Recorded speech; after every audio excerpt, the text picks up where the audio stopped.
आणि तुम्ही बघितलंय न मागता ते पद मिळालं. आता आमची कुवत आहे म्हणून पद दिलं, तुमची नसेल त्याला आम्ही काय करू शकतो. आपण तो मान खासदारकीचा सोडला होता, लोक म्हणली म्हणून आपण लोकसभेला इच्छुक झालो.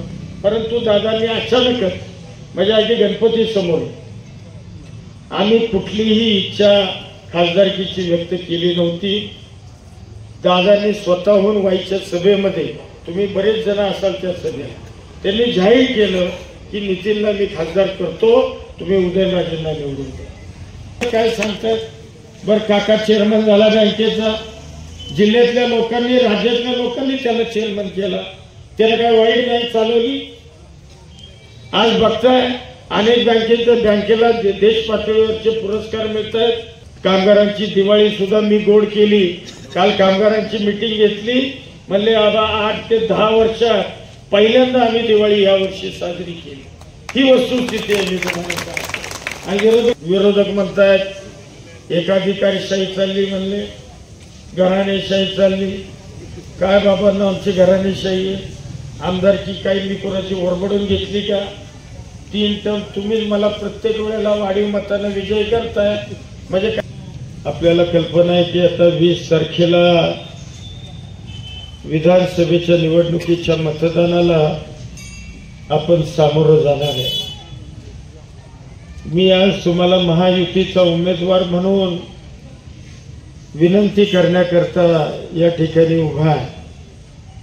मागचे 15 वर्ष म्हणजे 3 टर्म तुम्ही सगळ्यांनी मोठ्या मताधिक्यानं मला विधानसभेमध्ये काम करण्याची संधी दिली. काम करत असताना समाजातला शेवटचा घटक, छोट्यातली छोटी वाडी वस्ती ही डोळ्यासमोर ठेवून काम करण्याचा आपण प्रामाणिकपणानं प्रयत्न केला. कधी काम करत असताना मी हा विचार केला नाही. राजकारणामध्ये जनरली काही पुढारी मंडळी असं करतात की एखाद्या गावाचं मतदान असलं तर तिकडे अधिकचं लक्ष द्यायचं, आणि एखादी वाडी वस्ती असेल तर तिकडे दुर्लक्ष करायचं. किंवा एखाद्या ठिकाणी, एखाद्या वॉर्डमध्ये, एखाद्या गावामध्ये आपल्याला मतं कमी मिळाली तर मी असा कधी विचार केला नाही की या प्रभागामध्ये, या गावामध्ये, या वाडीमध्ये आपल्याला मतं कमी मिळाले तर आपण इकडे लक्षच द्यायला नको.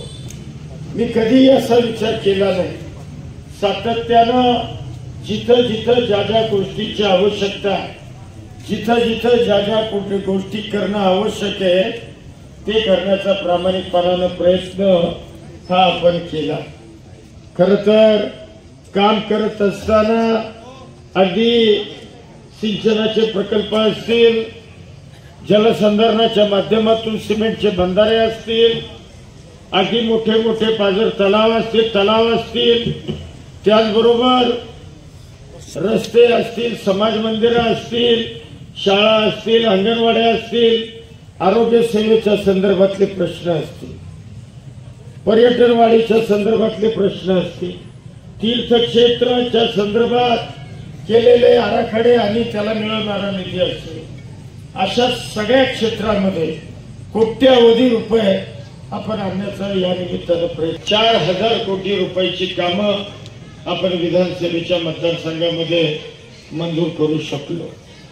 वाई बाबतीत मी आता तुम्हाला उशीर झालाय, मला फुलेनगरची सभा आहे, परंतु वाईच्या बाबतीमध्ये अध्यक्षांनी आपल्याला सांगितलं, अनिल सावंतांनी सगळ्यात महत्त्वाचं वाईच्या पिण्याचा पाण्याचा प्रश्न, कारण गेल्या 40-50 वर्षापूर्वी वाईची पाणी पुरवठा योजना ही त्यावेळेला केली गेली आणि आता शहराचं विस्तारीकरण झालंय, गाव वाढायला लागले.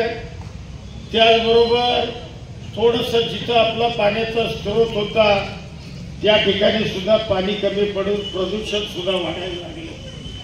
आणि मग या बाबीचा विचार करून आपण आता 70 कोटी रुपयाची स्कीम की ज्याचं पाणी धोमच्या धरणामधून आपण त्या ठिकाणी संपूर्ण वाई शहराला हे पाणी पुरवण्याचा निर्णय घेतला।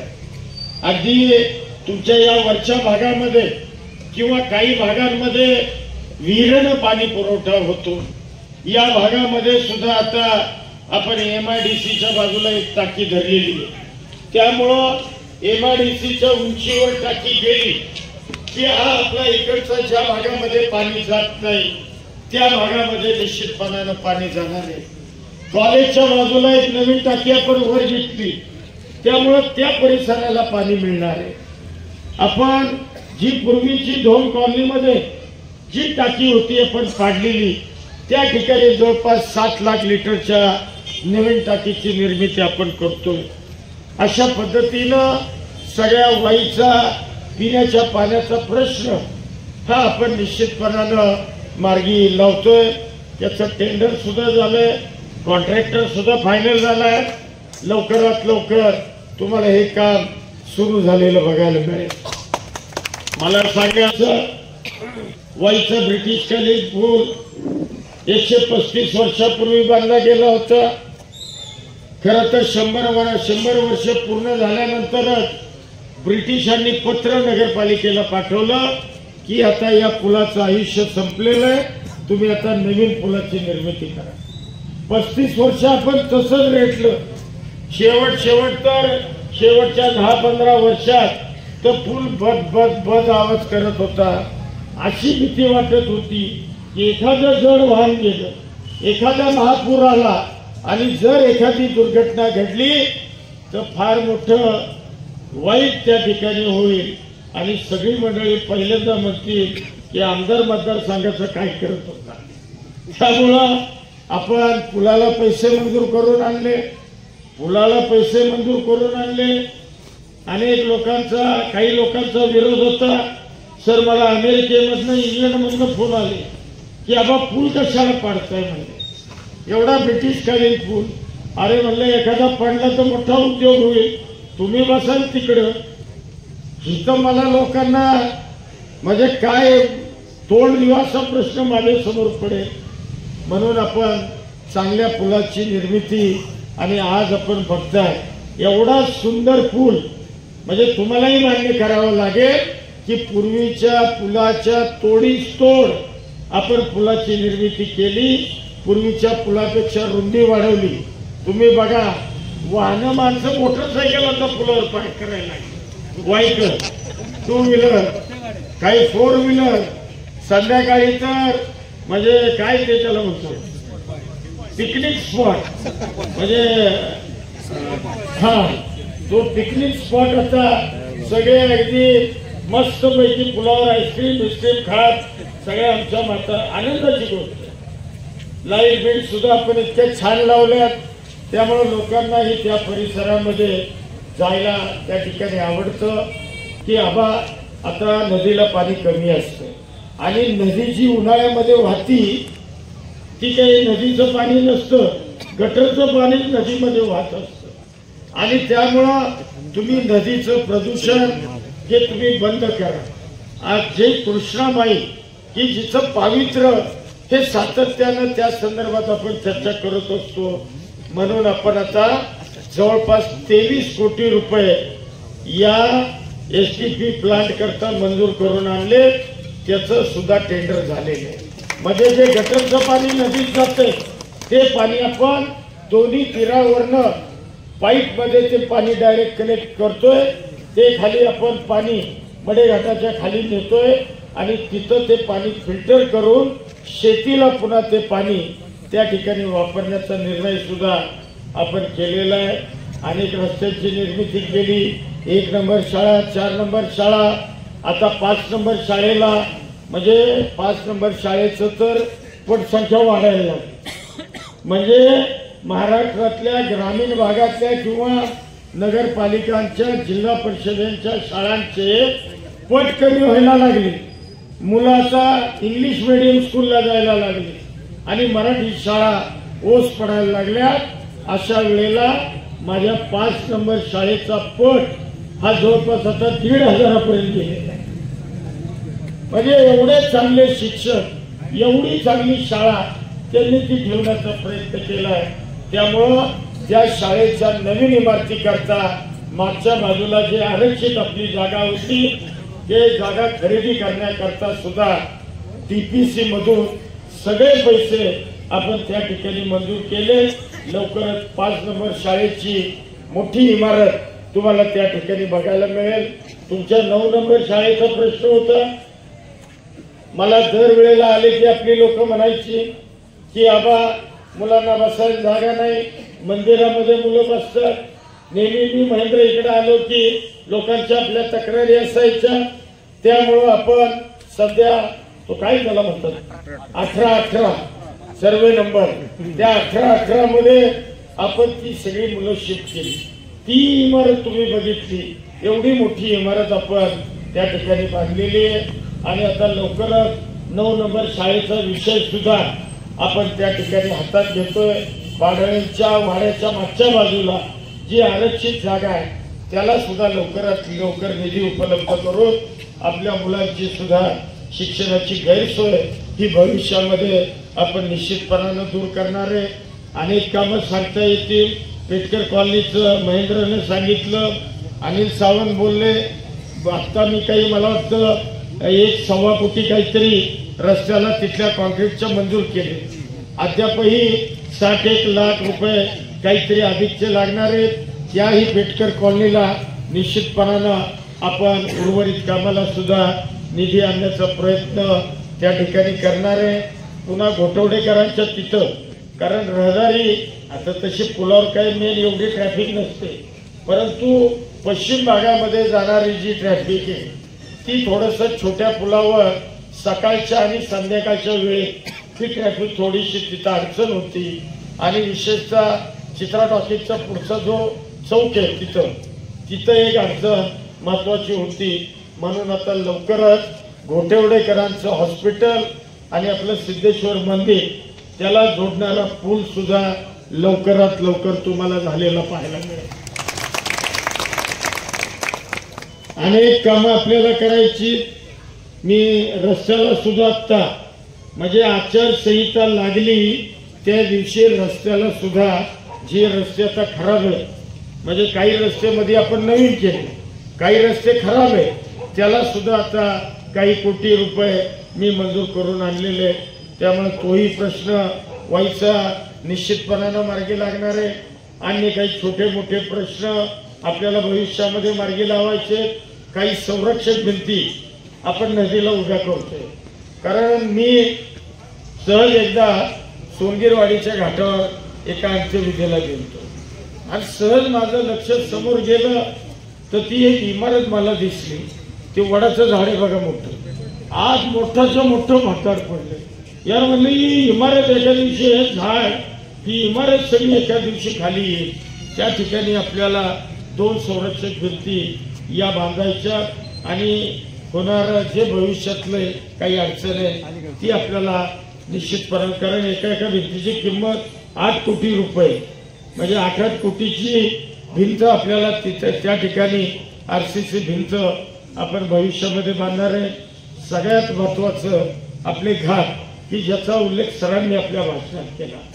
सर त्यांच्या पद्धतीनं त्यांनी NGOच्या माध्यमातून प्रयत्न करतायत की आपले घाट, आपली मंदिरं त्याचं जतन आणि संवर्धन या संदर्भामध्ये त्यांचा प्रयत्न चाललाय.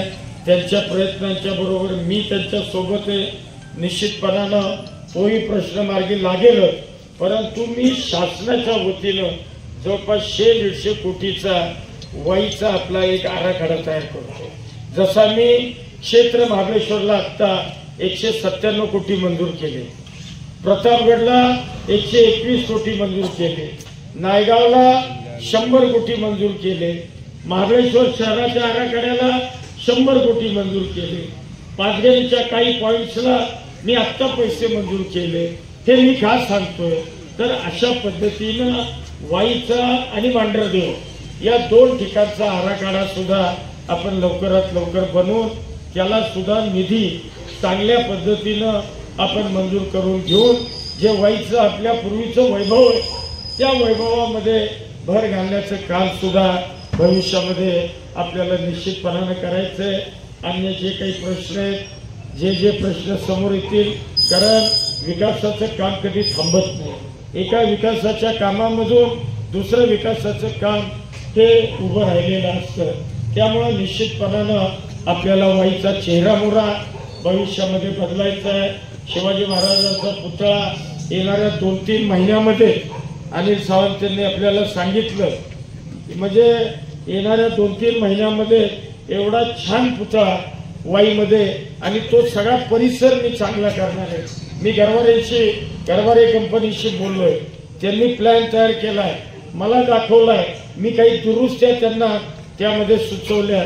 त्या दुरुस्त्या आता निवडणुकीनंतर ते मला दाखवतील आणि लवकरच एसटी स्टँड पासून भीमनगरचं तिकाट तो रस्ता आपण पुन्हा एकदा छानपैकी करतोय. शिवाजी महाराजांचा पुतळा आहे तो परिसर म्हणजे कोर्टाची बाजू, त्या बाजूला गार्डन आपण करतोय. तुम्ही बघा ते सगळं आपण भरून घेतलंय. कोर्टाच्या ज्या बाहेरनं ज्या खाली उतरणाऱ्या पायऱ्या आहेत त्या पायऱ्या तर आपण आतल्या बाजूला ती भिंत बांधून घातलेली आहे. हे आपण तिथं डेव्हलपमेंट करण्याच्या दृष्टीनं आणि तिथं आपल्या वयोवृद्ध मंडळींना सुद्धा बैठकीची व्यवस्था तिथं एक छानपैकी आपण तो सगळा परिसर करण्याचा प्रयत्न करतोय. वाईच्या खरं तर पार्किंगचा प्रश्न खूप महत्वाचा आहे. आता काय झालं, काही गोष्टी काही लोकांनी पूर्वीच्या काही बघितल्या नाहीत. म्हणजे पार्किंग बिल्डिंग बांधल्या गेल्या वाईमध्ये, अगदी बाजारपेठेत बांधल्या गेल्या. दुर्दैवानं कुणी पार्किंग ठेवलं नाही. त्यामुळं सगळ्यांच्या दुकानं असली, सगळ्यांच्या गाड्या रस्त्यावर लागतात आणि येणारे लोक त्यांच्या गाड्या रस्त्यावर, दोन्ही बाजूला पार्किंग. त्यामुळं पार्किंगची फार मोठी आणि रहदारीची गैरसोय त्या ठिकाणी झाली. त्यामुळं आता मी मंडईमध्ये जवळपास ₹4.25 कोटी पार्किंगला मंजूर करून आणले. ती जी जुनी मंडई पाडली तिथं आता लवकरच तुम्हाला पार्किंगचं काम म्हणजे तिथं वाहनं लावण्याकरता आपण लवकरात लवकर ते काम सुरू होईल. अजून मी एक जागा बघतोय त्या ठिकाणी आपल्याला पार्किंगची व्यवस्था करावी लागणार आहे की जेणेकरून ज्या रस्त्यावर गाड्या उभ्या राहतात त्या गाड्या जर त्या पार्किंगमध्ये गेल्या तर हा रहदारीचा प्रश्न बऱ्यापैकी मिटेल. परंतु तुम्ही वाईकरांनी जर सहकार्य केलं तर हे निवडणुकीत बोलणं बरोबर नाही, परंतु तुम्ही जर सगळ्यांनी सहकार्य केलं तर मी वाईचे सगळे रस्ते सुद्धा रुंद करू शकतो. फक्त तुम्ही सहकार्य केलं, नाही तर आमचं घर पाडलं, आमचा कोपरा निघाला, आमचं फलानं झालं, पण ते तुम्ही होकार दिल्याशिवाय मी करणार. आलं का लक्षात? तुम्ही मला सगळ्या वाईकरांनी सांगा, तुम्ही बघा हो, हे बघा रस्ते मोठे असले की पर्यायानं डेव्हलपमेंट अधिक होत असते. रस्ते काय होतं, ट्रॅफिकला अडथळा निर्माण झाला तर गावामध्ये येण्याचा लोक कंटाळा करतात. हे आपण लक्षात घेतलं पाहिजे. त्यामुळं भविष्यामध्ये आपल्याला याच्यावर काहीतरी निर्णय करावा लागेल. बरं, मी फ्लायओव्हर सुद्धा केले असते, परंतु फ्लायओव्हरसारखी वाईची अवस्था बिलकुल नाही. जर इथून फ्लायओव्हर केला तर खाली अलीकडे पलीकडे खालनं जायला कुठलाही चान्स आपल्याला मिळणार नाही. त्यामुळं ते रस्ता आपल्याला त्या ठिकाणी मिळणार नाही. परंतु भविष्यात वाईचा रिंग रोड, वाईला पूर्ण गोल असा रस्ता आपण तयार करतोय. आता डीपी आपला त्या ठिकाणी अंतिम होईल आणि निश्चितपणानं वाईला सुद्धा रिंग रोड आपण करणार आहे की जेणेकरून तिथल्या तिथंच माणसं जे ते जिकडची माणसं त्या रिंग रोडने येतील, परत ती इथनंच जातील, पुन्हा तिकडची जे ते आपले पांगापांगी होईल अशा करता रिंग रोडची सुद्धा निर्मिती आपण भविष्यामध्ये त्या ठिकाणी करणार आहे. मला खात्री आहे की आता महायुती एकत्र आहे, त्यामुळं वाईमध्ये मताधिक्य आपलं वाढायला काही हरकत नाही. खरं तर कारखाना ताब्यात घेतला, तुम्ही बघितलं, आधीच्या वक्त्यांनी काही सांगण्याचा प्रयत्न केला, परंतु तुम्ही सगळे शेतकरी वर्ग बऱ्यापैकी आहात. तुम्ही बघितलंय 467 कोटी रुपये महायुतीच्या सरकारच्या माध्यमातून कारखाना वाचवण्याकरता आपण ते पैसे निधी उपलब्ध केला. मला सांगा, जर तो कारखाना मी ताब्यामध्ये तुम्ही माझ्या दिला नसता तर तो कारखाना आतापर्यंत त्या कारखान्याचं खाजगीकरण होऊन त्या कारखान्याचा लिलाव झाला असता. तुमचे जे 20-21चे पैसे की जे पैसे तुम्ही बुडाले म्हणून गृहीत धरलं होतं, तुम्हाला 15 ऑक्टोबर पूर्वी दिवाळीच्या आधी 54 कोटी रुपये किती जणांचे होते माहितीये का? 12,800 लोकांचे 54 कोटी रुपये ही थकीत होते. ते थकीत पैसे सुद्धा तुम्हाला देण्याचा प्रयत्न कारखान्याच्या माध्यमातून केलेला आहे. विरोधक म्हणतायत एकाधिकारशाही चालली, म्हणले घराणेशाही चालली. काय बाबांना आमची घराणेशाही आहे? आमदारकी काही मी कोणाची ओरबडून घेतली का? 3 टर्म तुम्हीच मला प्रत्येक वेळेला वाढीव मतानं विजय करताय, म्हणजे काहीतरी असेल ना माझ्या का? असं उगीच देत आहे. तुमच्या विश्वासाला पात्र राहून मी आजपर्यंत काम करण्याचा प्रयत्न केला. तुम्ही कुणीही मला सांगा, या मकरंद पाटलाच्या हातून या 15 वर्षामध्ये तुमची सगळ्यांची मान खाली जाईल असं एक तरी कृत्य माझ्या हातून घडले का? कुणीही मला उठवून सांग. तर तुमची या मतदारसंघाची मान उंचवण्याचं काम मी सातत्यानं करत आलेलो आहे. अनेक लोक काय म्हणतायत कारखाना काही मी औषध घेतला नाही, मी घेतला नसता तर त्याचं जे हरिविठ्ठल झालं असतं. मी घेतला म्हणून कारखाना तुम्ही बघताय काय अवस्थेमध्ये आपण कारखाना आणला. तुम्हाला 3,000 रुपये दर आत्ता मागच्या सीझनला मी दिलाय. मागची थकबाकी सुद्धा दिली. कामगारांची दिवाळी सुद्धा मी गोड केली. काल कामगारांची मीटिंग घेतली, म्हणले आबा 8 ते 10 वर्षात पहिल्यांदा आम्ही दिवाळी या वर्षी साजरी केली. ही वस्तुस्थिती आहे मी तुम्हाला सांगतो. आणि विरोधक काय सांगतात, बरं काका चेअरमन झाला बँकेचा, जिल्ह्यातल्या लोकांनी राज्यातल्या लोकांनी त्याला चेअरमन केला, त्याला काय वाईट बँक चालवली? आज बघताय अनेक बँकेला देश पातळीवरचे पुरस्कार मिळत आहेत. खूप चांगल्या पद्धतीनं बँक चालली. जे बँकेला पूर्वीच्या आपल्या सगळ्या मंडळींनी जी शिस्त लावली, जे बँकेचं घडी बसवली, त्याला अनुसरूनच नितीन सुद्धा बँकेचं चेअरमन म्हणून काम करण्याचा प्रयत्न करतोय. या जिल्ह्यातल्या सर्वसामान्य शेतकऱ्यांकरता सुद्धा जो बँकेचा नफा आहे त्या माध्यमातून अधिकाधिक शेतकऱ्यांना कसा फायदा होईल या संदर्भातले निर्णय या ठिकाणी तो बँकेच्या माध्यमातून करतोय. आणि खासदारकी तर मागितलीच नव्हती, लोकसभा पण मागितली. ते पण कार्यकर्ते जिल्ह्यातले म्हणाले की हे तिकीट आता दादांच्याकडे येणार आहे लोकसभेचं, त्यामुळं काकाला लढवा सगळे जिल्ह्यातले म्हणत होते. परंतु दुर्दैवानं आपल्या पक्षाच्या ही उमेदवारी महाराजांना गेली. ठीक आहे, महाराजांना गेली, चांगली गोष्ट आहे. परंतु आपण तो मान खासदारकीचा सोडला होता. लोक म्हणली म्हणून आपण लोकसभेला इच्छुक झालो. परंतु दादांनी अचानकच म्हणजे अगदी गणपती समोर आम्ही कुठलीही इच्छा खासदारकीची व्यक्त केली नव्हती. दादांनी स्वतःहून व्हायच्या सभेमध्ये, तुम्ही बरेच जण असाल त्या सभेत, त्यांनी जाहीर केलं की नितीनला मी खासदार करतो, तुम्ही उदयनराजेंना निवडून द्या. आणि तुम्ही बघितलंय, न मागता ते पद मिळालं. आता आमची कुवत आहे म्हणून पद दिलं. तुमची नसेल त्याला आम्ही काय करू? तुम्हाला काही दिलं नाही. म्हणजे आता मी त्या विषयाकडे खरं जाणं योग्य नाही अजिबात. परंतु असो, उगीच आपलं काही बोलण्यासारखं मला तर इतकं बोलता येईल का त्या विषयावर, परंतु मी काही त्या विषयाकडे जाणार नाही. टीका करणं हा माझा स्वभाव नाही. परंतु तुम्ही ओळखा, तुम्हाला नेहमी कोण भेटतो, संपर्क कुणाचा, विकास कामं कुणी केली, या सगळ्या बाबीचा विचार तुम्ही सगळे शून्य आहात. तुम्हाला चांगलं सगळ्यांना कल्पना आहे. त्यामुळे उद्याच्या निवडणुकीमध्ये मी महायुतीचा उमेदवार चिन्ह घड्याळ, या घड्याळाचं म्हणजे जे बॅलेट बॉक्स आहे त्यावर माझं नाव 2 नंबर नाही. त्या 2 नंबरच्या माझ्या नावाच्या पुढं घड्याळाची खूण आहे. त्या घड्याळाच्या चिन्हाच्या समोरचं आपण बटन दाबा आणि प्रचंड मतानं मला आपण विजयी करा. मगाशी काही लोक म्हणली भाषणामध्ये की आबा आता सगळे इथं आहेत, सगळे इथं, पण खाली जा, नाहीतर नुसते सगळे स्टेजवर आणि खुर्च्या टाकू, त्याला काही अर्थ नाही. नाहीतर काहीतरी घोटाळा होईल. दुर्लक्ष करू नका, सगळ्यांना सांगते कृपा करून. 6,500 मतदाने पारापर्यंत आपल्या रेवर पेठेतलं. तुम्ही जर सगळ्यांनी ठरवलं ना तर काय वाटेल ते होऊ शकतं. म्हणजे दोन्ही अर्थ. त्यामुळं प्रामाणिकपणानं सगळ्यांनी काम करा.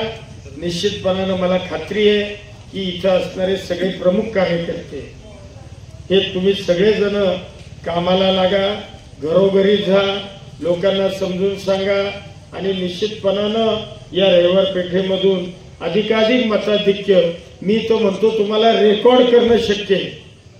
तुम्ही रेकॉर्ड करू शकता मताचं. त्या पद्धतीनं आपण मतदान करा. मोसंबी सुद्धा मुस्लिम समाजाची हमी दिली.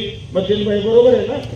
म्हणजे मुस्लिम समाजानं सुद्धा आपल्याला या निमित्तानं पाठिंबा व्यक्त केलेला आहे. त्यामुळे पुन्हा एकदा आपल्या सगळ्यांना मनापासून धन्यवाद देतो आणि मी माझे 2 शब्द थांबवतो.